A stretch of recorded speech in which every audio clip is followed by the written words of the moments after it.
जो लोग कल तक ईरान को कट्टरवादी सरकार कह रहे थे, जो लोग कह रहे थे कि खामनेई जो हैं वो महिलाओं के अधिकार के खिलाफ हैं, उनकी हकीकत देखिए आप। वो सारे के सारे लोग, ये ट्रंप की तस्वीर है ऑफिस की, अब सारे के सारे लोग जो हैं वो ईश्वर के सहारे हैं। सोचिए क्या हालत कर दी है ईरान ने एक युद्ध में। अमेरिका को अब समझ में आ रहा होगा कि वियतनाम पर हमले का क्या दर्द झेला होगा वियतनाम के लोगों ने, इराक पर हमले का क्या दर्द झेला होगा इराक के लोगों ने, अफगानिस्तान पर हमले का क्या दर्द झेला होगा अफगानिस्तान के लोगों ने। अभी तो सिर्फ फिलिस्तीन का दर्द इनको नहीं पता है। सोचिए युद्ध में जब अपने खोते हैं लोग तो क्या हालत होती है, वो हालत ट्रंप की है। लेकिन हेकरी अभी जा नहीं रही है। ईरान बमों की बारिश कर रहा है और ये तमाम तस्वीरें देखिए, ये सारी तस्वीरें इजराइल से आ रही है। इजराइल के लोग जो कल तक सुखी संपन्न थे उनकी क्या हालत हो गई है। लेकिन ईरान अमेरिका की हेकरी देखिए, वो कह रहा है कि हम 30 दिन तक भारत को रूस से तेल खरीदने का परमिशन देते हैं। मुझे लगता है कि भारत के प्रधानमंत्री को अब तो कम से कम अमेरिका का खौफ नहीं होना चाहिए। अमेरिका हमसे जबरदस्ती ट्रेड डील करवाता है, अमेरिका हमसे जबरदस्ती हमारे लोगों को हथकड़ी लगा के भेजता है। अमेरिका भारत में आकर कह रहा है कि हम चीन वाली गलती नहीं दोहराएंगे और भारत को मार्केट नहीं देंगे। ये सब हमारे यहाँ के कह रहा है। देर से ही सही भारत सरकार ने खामनेई की शहादत को स्वीकारा है और उनको लेकर चिंता जताई है। लेकिन इराक, सोचिए 40 साल से जो इराक युद्ध की तैयारी कर रहा था, उसे पता था कि एक दिन ये दोनों रंगा बिल्ला बेंजामिन नेतन्याहू और डोनाल्ड ट्रंप, ये दुनिया का जो रंगा बिल्ला है, ये हम पर हमला करेगा। और इस रंगे बिल्ले को बेनकाब करने की तैयारी ईरान ने इतनी भयानक की है कि आप कल्पना नहीं कर सकते हैं। दुबई में ऐसे मिसाइल दागे जा रहे हैं अमेरिकी ठिकानों पर जैसे लग रहा है पटाखा फूट रहा है। यहां तक कि अबू धाबी में ऐसे बड़ी बड़ी अमेरिकी ठिकानों को निशाना बनाया जा रहा है। अब तो डोनाल्ड ट्रंप के भी बहुत सारे रियल एस्टेट के बिजनेस है, उनको भी ईरान ढूंढ रहा है। अजरबैजान, ये वही अजरबैजान है जो भारत पाकिस्तान के समय पाकिस्तान के साथ खड़ा था, वहां भी अब मिसाइल दागे जा रहे हैं। और सोचिए ईरान की ईमानदारी देखिए। अमेरिका को लगा था कि ईरान खाड़ी देशों पर हमला नहीं करेगा क्योंकि वो मुस्लिम राष्ट्र है, लेकिन ईरान को पता है कि खाड़ी देश को जो मुसलमान हैं वो इस्लाम मानते हैं और वो इंसानियत के साथ हैं। और जो वहाँ के हुक्मरान थे, जो अमेरिका के पिट्ठू बने हुए थे, उनके खिलाफ एक भी खाड़ी देश के मुसलमान नहीं खड़ा है। और ईरान की ईमानदारी देखिए, वो आज भी यूएन चार्टर को मानता है, जिनेवा संधि को मानता है। ईरान एक भी बम रिहायशी इलाकों पर नहीं गिरा रहा है, बस इजराइल को छोड़कर। इजराइल को सजा दे रहा है वो जिस तरह से फिलिस्तीन में मासूम बच्चों को मारा गया, जिस तरह से फिलिस्तीन को मलबे में तब्दील किया गया, क्या महिला क्या पुरुष, जिस तरह से उनको मारा गया, उसका बदला ले रहा है ईरान और जमकर इजराइल पर बमबारी कर रहा है। इजराइल की राजधानी तेल अवीव अब लगभग मलबे में तब्दील हो गया है और अभी तो युद्ध का 7वां ही दिन है। सोचिए ईरान ने जो हिम्मत दिखाई है उसका नतीजा। अबू धाबी में बमबारी हो रही है, संयुक्त अरब अमीरात में बमबारी हो रही है, दुबई में बमबारी हो रही है, कतर में बमबारी हो रही है, जॉर्डन में बमबारी हो रही है, अजरबैजान में बमबारी हो रही है। वो तमाम तस्वीरें देखिए। तो ईरान ने साबित कर दिया है कि विज्ञान के साथ अगर आप चलेंगे तो आपकी जीत तय है। अमेरिका को भी अपने विज्ञान पर गुमान था, लेकिन वो इंसानियत के खिलाफ था। आपको दोनों चीज समझना पड़ेगा। अगर आप ताकतवर हैं तो भी आपको इंसानियत नहीं छोड़ना पड़ेगा। इजराइल को भी इसी ताकत का गुमान था और उसने फिलिस्तीन को मलबे में तब्दील कर दिया और अब खुद इजरायली बंकर में है। अमेरिका के जो सैनिक हैं वो रो रहे हैं, वो कह रहे हैं कि हम इजराइल के लिए जान नहीं देंगे। तो सोचिए दुनिया भर में अमेरिका की अब भद पीट गई है। उसका जो तमगा था ना सुपर पावर का, वो छीन गया है और अब ये तमगा धीरे धीरे रूस और चीन की तरफ शिफ्ट हो रहा है। और भारत, मैं फिर कह रहा हूं, हमारी नीति युद्ध की नहीं बुद्ध की नीति रही है। पूरी दुनिया में आज भी भारत का सम्मान है। भारत की सैनिकों के शौर्य और साहस का पूरी दुनिया सलाम करता है। जब भारत युद्ध करता है तो वो इंसानियत के पक्ष में होता है और इसीलिए वो झुकते नहीं है, डरते नहीं है और उनकी जीत होती है। भारत की शांति सेना जब दुनिया में कहीं जाती हैं तो उनका सम्मान और बढ़ जाता है, क्योंकि वो सचमुच वहां शांति स्थापित करते हैं, इसलिए भारत का सम्मान है। प्रधानमंत्री आजकल कोई है, कोई आता रहेगा, कोई जाता रहेगा, लेकिन भारत की संप्रभुता, भारत का सम्मान, भारत की सेना का शौर्य और साहस बरकरार रहेगा।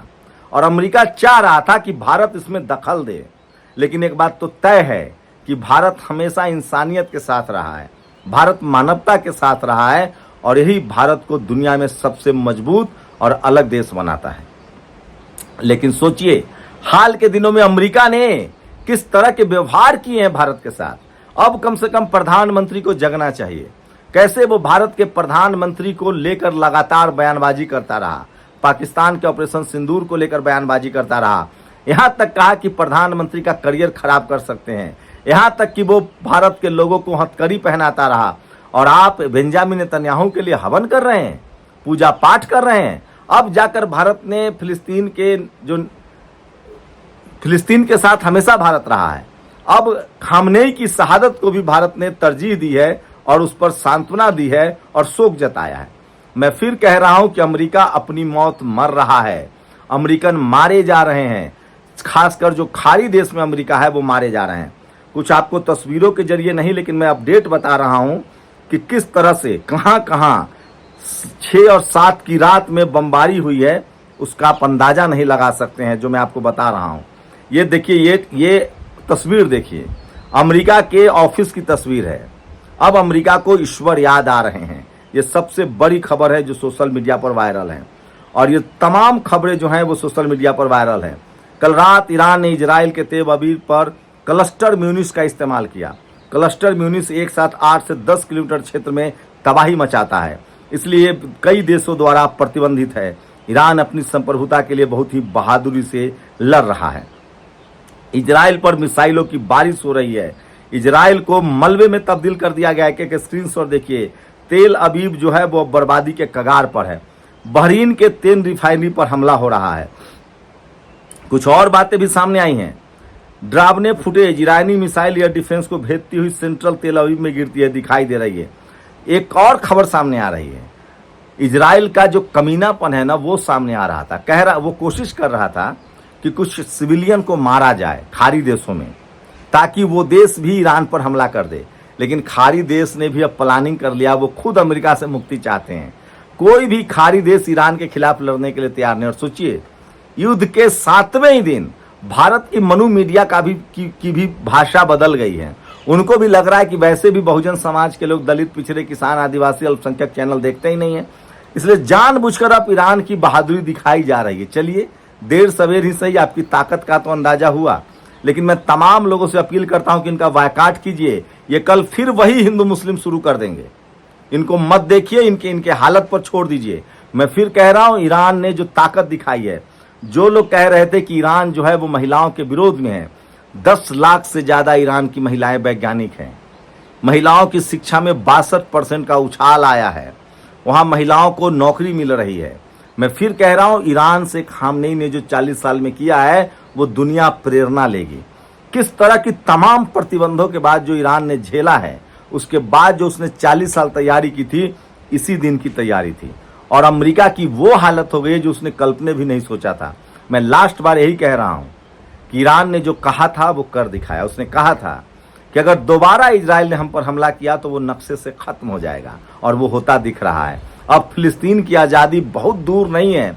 अब तो रूस ने कह दिया है कि हम फिलिस्तीन को बसाएंगे, हम फिलिस्तीन को दोबारा खड़ा करेंगे, और उसने यूरोप के नस काट दिए। अब धीरे धीरे फ्रांस हो या इंग्लैंड हो, इंग्लैंड कह रहा है कि अमेरिका ने, ट्रंप ने दुनिया को मुश्किल में डाल दिया है और हम सोच समझकर फैसला लेंगे।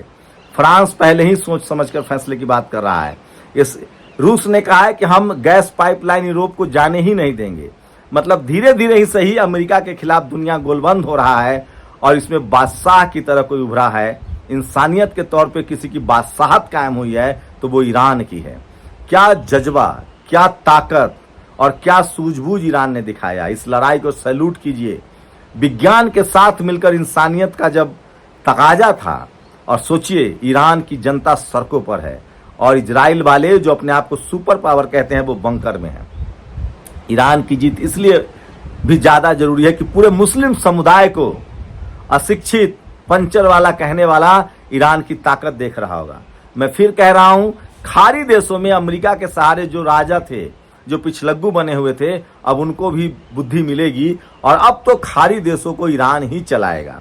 अब तो पूरी दुनिया के मुसलमानों का भरोसा ईरान पर है, इंसानियत मानने का भरोसा ईरान पर है, क्योंकि अमेरिका से अगर किसी ने दुनिया को छुटकारा दिलाया है तो वो ईरान ने दिलाया है।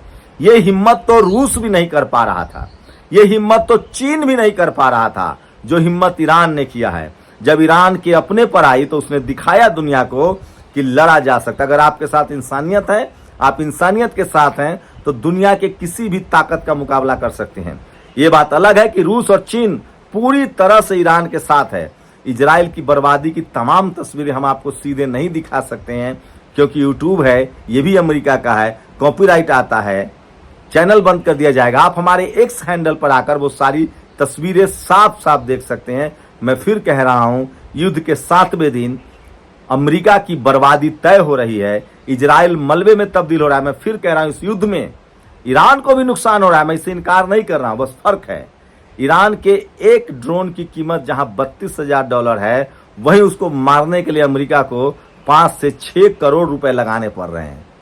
तो ईरान तो नुकसान झेल ही रहा है, लेकिन सोचिए उसके पास खोने के लिए कुछ नहीं था। वो अपनी संप्रभुता की लड़ाई लड़ रहा है, वो अपनी आजादी की लड़ाई लड़ रहा है, लेकिन अमेरिका और इजराइल की वो हालत हो गई है जिसकी आप कल्पना नहीं कर सकते हैं। सोशल मीडिया भरा हुआ है और ईरान ने दिखा दिया है कि अगर आप इंसानियत के साथ हैं, सच्चाई के साथ हैं और तकनीक आपके पास है, तो अमेरिका कुछ भी नहीं है। तो सोचिए, ईरान ने 7वें ही दिन युद्ध फतह कर ली है और अमेरिका घुटनों पर है, इजराइल बर्बाद हो रहा है। शुक्रिया। नेशनल दस्तक की आपसे गुजारिश है कि अगर इसको बचाना चाहते हैं तो नेशनल दस्तक को सब्सक्राइब करने के लिए रेड कलर के सब्सक्राइब बटन को दबाएं, फिर बेल आइकन की घंटी दबाएं। नेशनल दस्तक को बचाने के लिए बहुत जरूरी है कि हर खबर को शेयर करें, लाइक करें, कमेंट जरूर करें।